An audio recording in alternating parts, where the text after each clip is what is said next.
In the dead of night, under the sickly glow of a gas station's flickering lights, I stared at the scratch-off machine that promised fortune, but delivered something far darker. A whisper in the silence, calling my name, pulling me toward a wind that would claim my soul forever. The air hung heavy with the acrid tang of diesel and stale coffee, the kind that clings to your skin like a bad memory. The clock on the wall ticked 3 minutes slow, as if time itself dreaded what lurked in the shadows of this forsaken shell station on Elmwood's edge.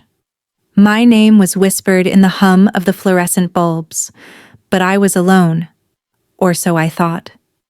That machine in the corner, squat and ancient, its screen pulsing like a heartbeat, had already claimed too many, and tonight, it hungered for one more.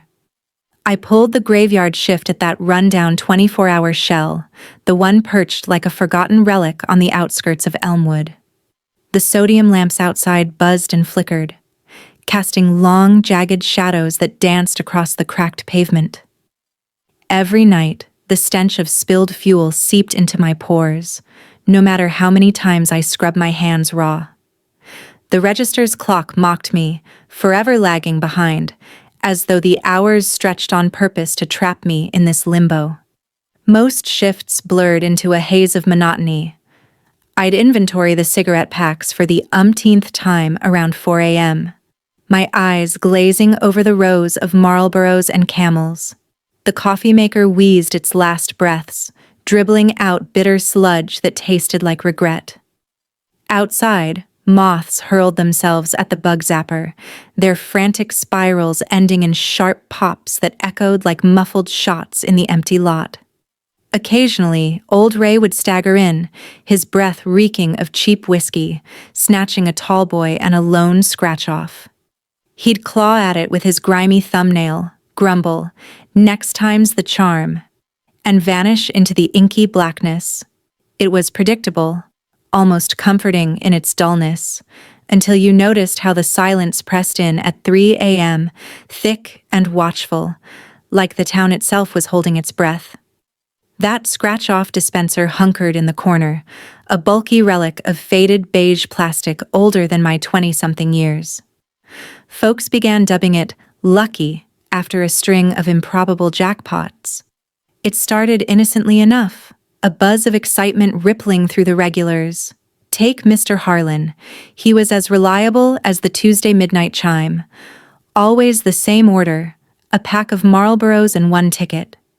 He'd fish out a tarnished nickel from his pocket, reserved just for this ritual, and hum a discordant melody as he scraped away the foil, deliberate and unhurried, as if coaxing secrets from the card.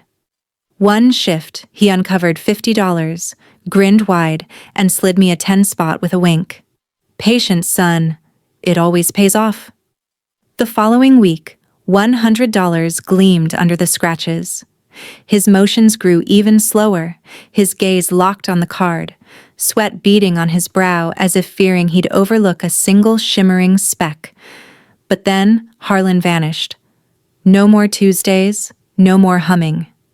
It gnawed at me, that absence.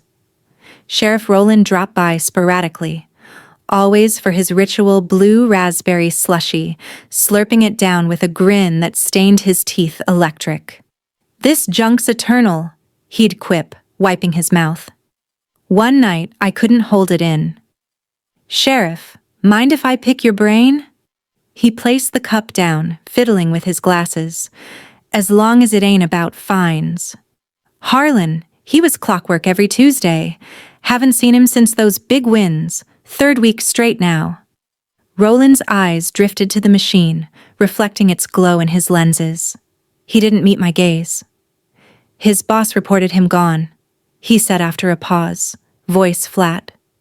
Trailer was deserted, lights blazing, fridge yawning open like he'd bolted mid-meal. "Anything strange?" My pulse quickened, a knot forming in my gut. His jaw clenched subtly. Stack of winning tickets on the table looked rushed. I nodded toward the dispenser. "All from there." He sucked hard on the straw, still fixated on the screen. Winners don't always stick around. Some grab the cash and ghost. Grabbing his drink, he ambled to the door. "You're fretting too much, kid. This place eats at you like that." I watched his cruiser pull away, taillights fading into the void. But Harlan wasn't alone in his fortune, or his fate. Others had struck gold from that machine, only to slip away like smoke. Tammy, the waitress from the Greasy Spoon across the road, would shuffle in post-shift, her apron smeared with fryer oil and the faint whiff of tobacco clinging to her hair. She'd snag a ticket, attack it furiously as if settling a score, then chuckle at her loss. Until she hit $200. After that, her visits grew erratic, her eyes distant and glazed. "This thing gets me," she murmured one night, voice hushed and reverent. She quit the diner the next day. Poof! Gone, like she'd never flipped a burger in her life. Then there was Jake, the boisterous mechanic whose voice boomed through the door before he did. Always ranting about needing one solid hit to overhaul his garage for good. One fateful evening, he raked in $500, the machine's record under my watch. He whooped, slapped the counter, and promised beers on him. A week later, word hit, Jake's truck plummeted off Dew Pass Ravine. No brakes, no veer, just straight tracks vanishing over the cliff. Town gossip pinned it on booze, a tragic slip. But I knew Jake. He cherished that rig like family, and his shop was a stone's throw away. He'd walk if he'd had a drop. Why head up the mountain at all? It didn't add up, a splinter in my mind that festered. Mr. Jones, my boss, reveled in the surge. Sales skyrocketed. He slapped up a cheesy sign, "Our Lucky Scratchers," complete with a peeling winky sticker. When I voiced my worries about the vanishing winners, he flashed that tight-lipped smile, the one that never reached his eyes. "Winds change folks, night boy. They chase bigger dreams. Why not try your hand? Your turn might be calling." His words lingered, tempting like a siren's song. I mulled it over in the quiet hours, piecing together the fragments. 3 souls, bound by routine, shattered by sudden wealth from that infernal box. Rational excuses piled up. People evolve. Money breeds recklessness. But Jake's devotion to his truck? It haunted me, a loose thread pulling at the seams of sanity. The doubts coiled tighter in my chest with each passing shift. I told myself the disappearances were coincidences. People win big. They chase new lives. They crash cars, drunk. Simple. Human. But the questions gnawed like termites in the quiet hours. Why did Jake drive that mountain road when he could have stumbled home on foot? Why did Tammy's eyes turn vacant like someone had hollowed her out from the inside? And Harlan, leaving winning tickets scattered like forgotten change? No one walks away from money like that unless something forces their hand. I started small, 1 ticket on a dead shift just to test the myth. My fingers trembled as I fed the bill into the slot. The machine whirred softly, almost purring, dispensing the card with a mechanical sigh. I used the same quarter Harlan favored, scraping in slow, deliberate circles at the same spot on the counter where he always stood. The foil peeled away in thin, curling ribbons, revealing 3 matching symbols beneath. A win. Small. $20. But the jolt hit like lightning in my veins. Sharp. Electric. Intoxicating. For one glorious second, euphoria flooded me, warm and golden. Then came the aftertaste, a cold, slithering nausea that crawled up my esophagus and settled in my stomach like wet cement. My hands shook harder than before. I told myself it was the triple espresso I downed at 2 a.m. Nothing more. But the pull returned stronger each night. The machine seemed to watch me now. Its screen would stutter mid-animation when I passed, as though pausing to study my face. The dispenser clicked softly when the store was empty, tiny, expectant pops that matched my heartbeat. I'd turn quickly, half expecting to catch someone behind me, but there was only the hum of the coolers and the distant zap of moths meeting their end. My senses sharpened to an unbearable edge. The bug zapper outside synced with my breathing. Pop on the inhale, pop on the exhale. Every crackle landed like a hammer in my ribs. The diesel fumes thickened, metallic and sour, coating my tongue. I could feel the electricity in the air, prickling along my arms, as if the current had seeped into my nerves and claimed them. One night the power flickered, then died completely. Darkness swallowed the store except for that single glowing rectangle in the corner. The machine's screen stayed alive, cycling through its victory animations at half speed, languid and deliberate. I stepped closer, breath fogging the glass. For a heartbeat, the scrolling text twisted. I win. It snapped back to the default jackpot parade before I could blink. My pulse thundered in my ears. I reached out, fingers hovering over the power cord, but something held me back, an invisible weight pressing on my chest. Then came the kid. Around 3 a.m., a lanky 19-year-old pushed through the door, eyes bright with reckless hope. He slapped 10 crumpled 20s on the counter. 10 tickets. Make it quick. His voice cracked with excitement. He scratched them right there, one after another. The sound filled the small space. Slow scrape, scrape, scrape. Each pass of the coin peeling back another layer with a faint metallic whisper.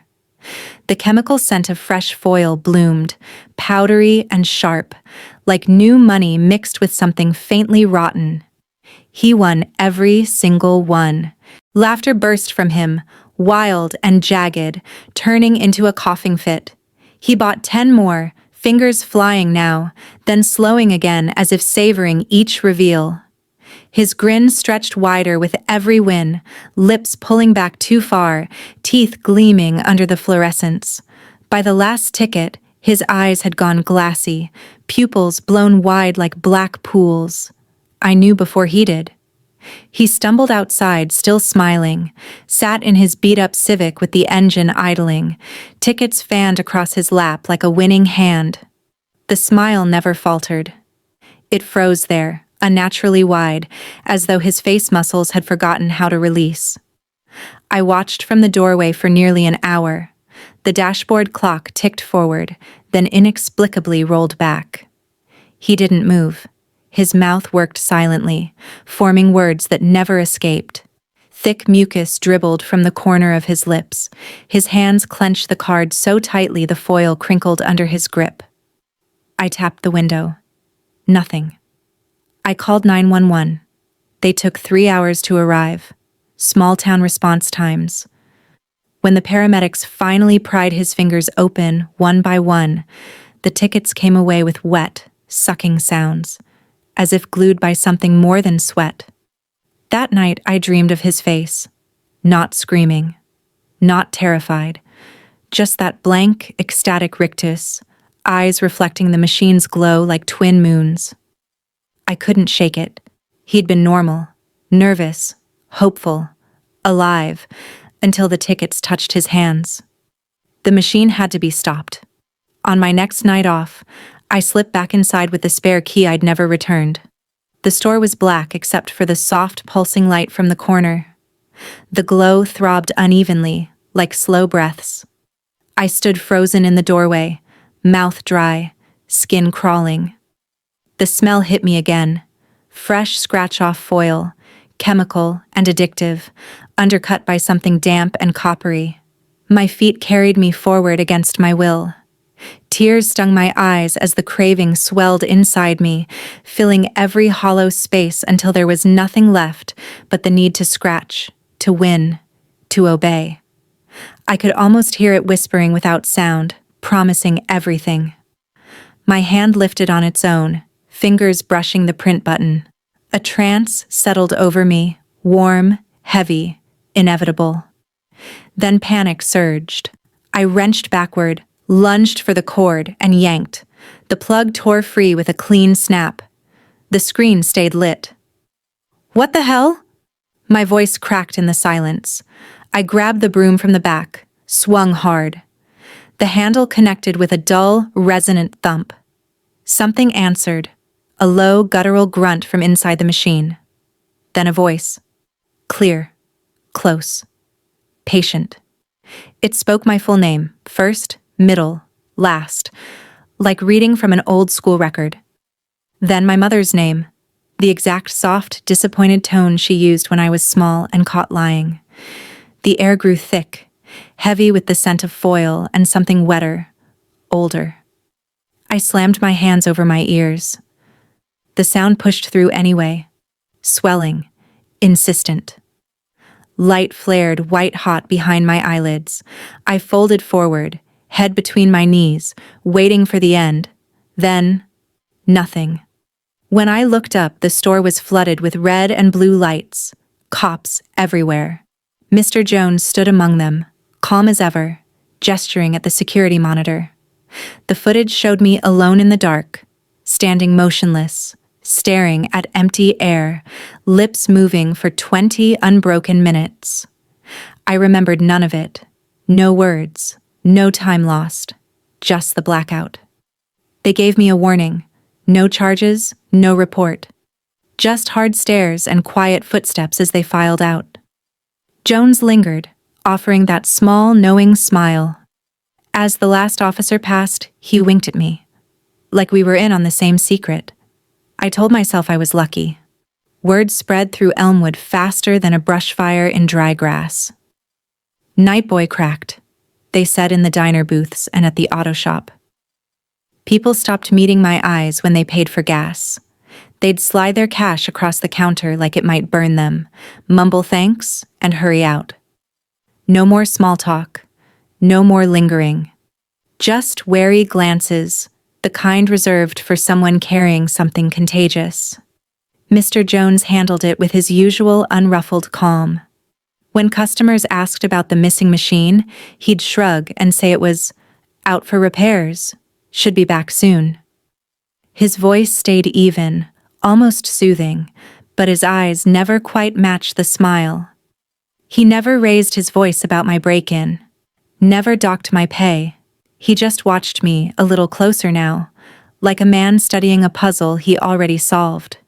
The machine never returned. A few nights later, insomnia drove me out of my apartment at 2 a.m.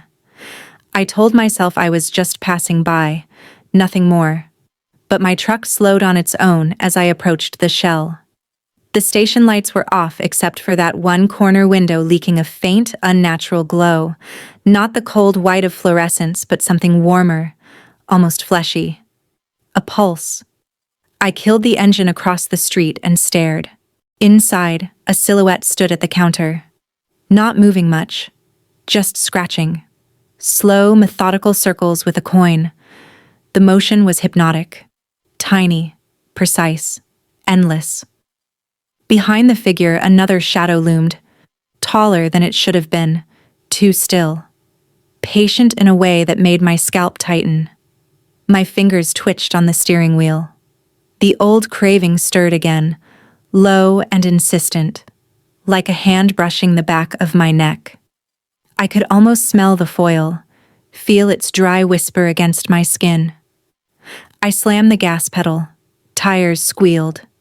I didn't look in the rear view until the station shrank to a pinprick of light in the dark. But the pull didn't fade. Every gas station I passed after that, my hands itched.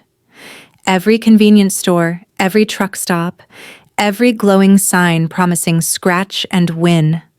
My pulse quickened. I'd catch myself staring at the machines through the glass, imagining the weight of a ticket in my palm, the slow curl of silver under my nail. In the quiet hours before dawn, when the world felt thin and permeable, I'd see them. Hands, dozens, hundreds, peeling foil in perfect unison, faces stretched into grins too wide, mouths open in silent ecstasy, eyes reflecting that same sickly glow. They scratched and scratched, whispering names back and forth like a litany they couldn't break. Not their names anymore. Someone else's. Something else's. Sometimes I catch myself murmuring them too. Not mine. Theirs. Harlan. Tammy. Jake, the kid in the Civic, the middle-aged man buying for his wife's birthday. I whisper them like questions. Why you? Why not me? I escaped once. Barely. The blackout, the voice, the footage. Maybe it was all in my head. Maybe Jones was right, and I just cracked under the weight of too many lonely nights. But deep down, in the place where rationalizations die, I know better. The machine didn't leave. It moved. It waits in other corners now, under other flickering lights, wearing a new skin of plastic and promises. It's patient. It's always been patient. If you ever find yourself at one of those machines, late, alone, the world asleep around you, you'll feel it. That gentle tug behind your ribs. Just one ticket, it whispers. Just to see if it's real. Your fingers will close around the card before your mind catches up. The first flake of silver will curl away. And then you'll hear it. Your name. Soft. Familiar.